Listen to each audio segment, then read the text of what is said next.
Okay, so that code is taken care of. We're going to take care of that 2425 code now. So we've already done fixed 2 issues. So we fixed the no start.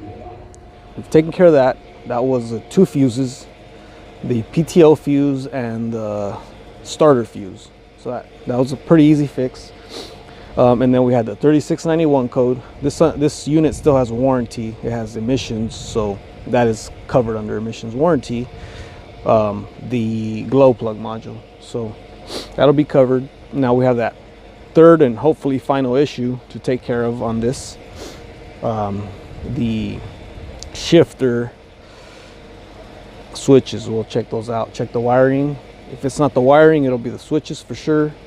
So I'll do that next. Also guys, remember, this is for entertainment purposes only. If you don't feel safe or you don't think you can do anything like this, do not attempt to do it. You can die if you don't know what you're doing. So just always make sure all your levers here are in neutral.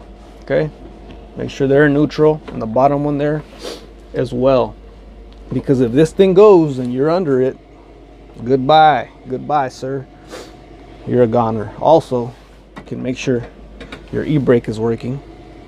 But yeah, you never want to leave this in gear and then turn it on, because there's customers like this one here that we saw that they had that jumper wire. So if it's in gear and they jump it, it's gonna go forward or it's gonna go back, and if you're in the way, you're a goner. So you know, hopefully not. Just remember, if you don't feel safe doing any of this, call a professional like me, and you know, we can take care of it. So that's my best advice there. So anyways, we'll go back to the other that switch issue. We'll check it out. So like I said, I'm gonna go in here. I know it's hard to see, so we're gonna go ahead and pop all these off here, trying not to cut any of the wires. Okay, just remember that. I'll take that one off here. This thing is zip tied super tight, so there's 2, there's 3 right here. Okay, I think I'll do this one too.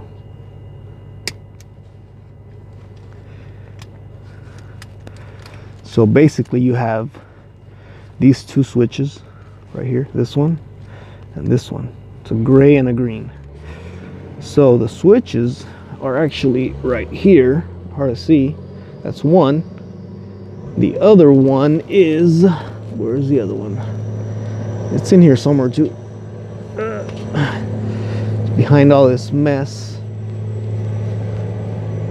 Anyways, so it's here somewhere. Just follow the wires and you'll find it. So here, the first thing I'm going to do is pop these off. See if I can do it. Okay, so that looks good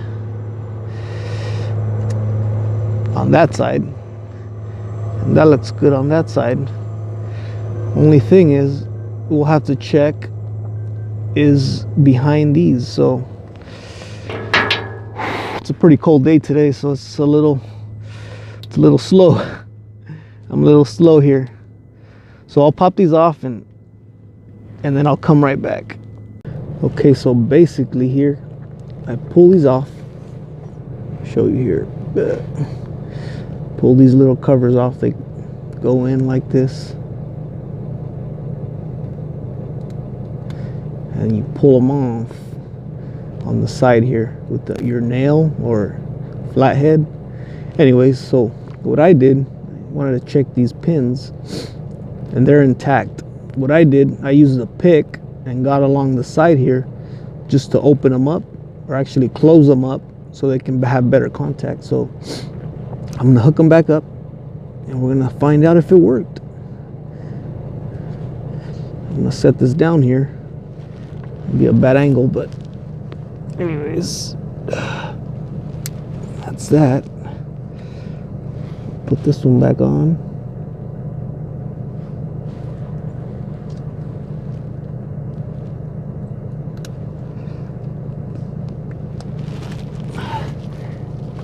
We'll go check it out. If the light still comes on, and we might have a bad switch or bad wiring. So that's basically the only two things we can have. So go ahead and turn the key on, see what happens. We still have that code 2425. I know when I unplugged the other one, I believe I had a 2421. I believe that was a green one. So I'm gonna see if I have a switch. If I have a switch, by the way, they're both the same, so you can change them.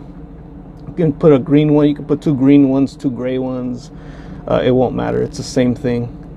But you know, depending on which one's not working, you'll have a different code because of the wire being open or the, you know, the code it through. But anyways, let me see if I have one. And so I found a switch. I hope this is it, or it'll work. We'll find out here in a bit. Go back down here again. Go ahead and unplug this. So give me a sec. So I believe this was my issue here on this side, this switch. It's different, I know, but it might work, because I believe this is out of warranty for this part. So we'll hook it up like I did, and we'll see if the code is still up.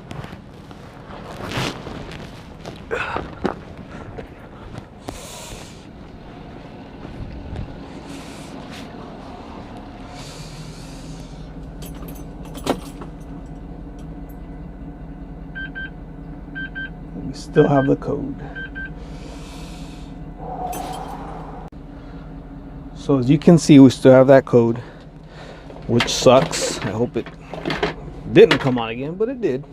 So anyways, next step, I'm gonna hook up my power probe. This is a Power Probe 3. So this comes very, very handy. This shows you your voltage from 12 to 24 volts. You have your ground. You can send ground, you can send power, and it also has a circuit breaker. So I've had issues where I send power. If there's a short, you can burn up a unit. Like I had one smoke up. It smoked, and when I sent power to it, so I found my short. But you know, it could have been much worse. Anyways, luckily the unit didn't catch fire. It was only, you know, some smoke, and I found my short and I fixed that short. So luckily it helped me do that. So what I'm going to do is hook that up and then show you guys what I checked. So first thing, turn the key on, and then we'll hook up wherever you find power. So I'm gonna go to my battery, obvious power. You can also go to your starter, but this one has a cover.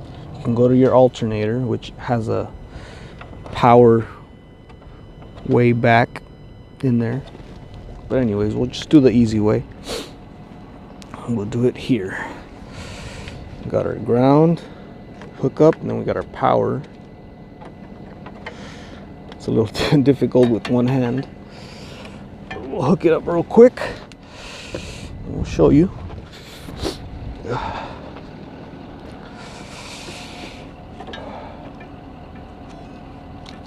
There we go. We're hooked up.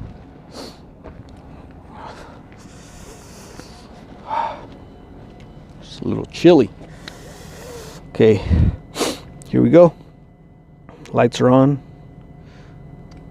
Send power. We have 12.6 volts on the battery. We can send our ground. It's green light, red light. We have a full-on ground right here too.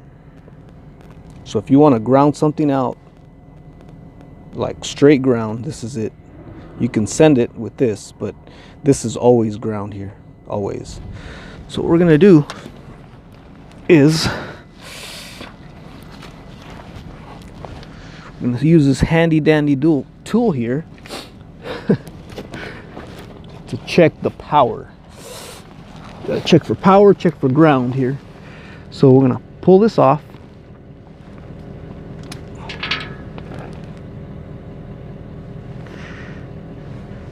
Let me hook this up and I'll show you guys. Pop that in.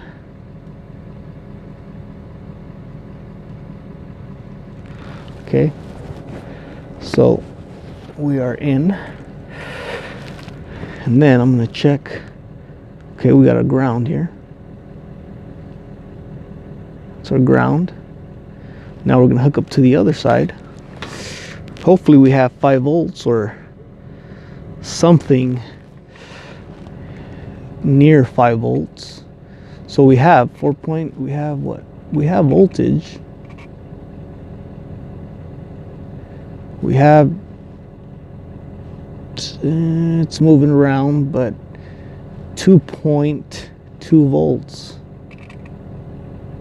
Or actually, here we go, 4.6. So yeah, that's right. We have power, we have ground. So that switch is maybe the issue. This one, I guess, does not work for it. So what I'm gonna do is I'm gonna swap them. We're gonna try that out. If we have, I don't know if you heard that noise, but I heard it. It's actually, it threw another code. So I'm gonna swap this out. We're gonna put the gray to the green real quick. Yeah. It's kind of hard with one hand, but anyways, here we go. Gray to green. If we have a 2421 code, then we know it's the switch, which I don't have. Let's see, let's find out. If 2425 goes away, we know we're good. Let's hope.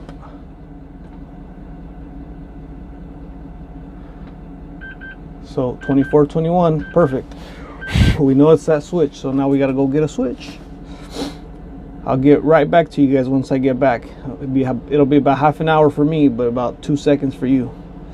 Here's that sensor I'm replacing. This one's green. Like I said, they're both the same. This is the only one we had, so I'm gonna put a green one. It's a 19 millimeter or 3/4, so I'll let you know right now in a bit, see if it took care of the issue.